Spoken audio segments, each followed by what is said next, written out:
ఈరోజు రెసిపీ పాలకూర ఆనియన్ పకోడీ. పాలకూర శుభ్రంగా కడుక్కొని సన్నగా కట్ చేసుకొని పెట్టుకోవాలి. 2 ఉల్లిపాయలు ఇట్లా పొడవుగా కట్ చేసుకొని పెట్టుకోవాలి. కొంచెం కొత్తిమీర, కరివేపాకు, పచ్చిమిర్చి, అల్లం అనమాట. ఇప్పుడు ఒక గిన్నెలో ఇవన్నీ వేసేసుకుందాం. 1 స్పూన్ జీలకర్ర ఇవి మొత్తం వేసేసి బాగా మిక్స్ చేసేసుకుందాం. ఇప్పుడు శనగపిండి వేసుకుందాం.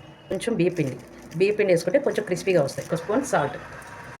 ఇప్పుడు మొత్తం మిక్స్ చేసేసుకుందాం.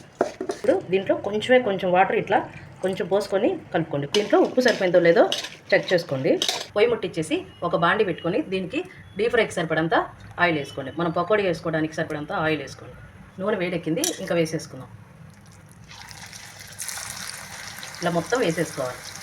ఇది కొంచెం బాగా కాగిన తర్వాతే తిప్పాలి. ఇవి వేగిపోయినాయి. ఇప్పుడు ఇటువైపు కూడా తిప్పుకుందాం. గోల్డెన్ కలర్లో వచ్చేంత వరకు ఉంచేసి అప్పుడు తీసేసుకుందాం. ఇప్పుడు పకోడీలు వేగిపోయినాయి, ఇంకా తీసేసుకుందాం. ఇలా మొత్తం తీసేసేసుకుందాం. ఎంతో రుచికరమైన క్రిస్పీగా ఉండే పాలకూర పకోడీలు రెడీ.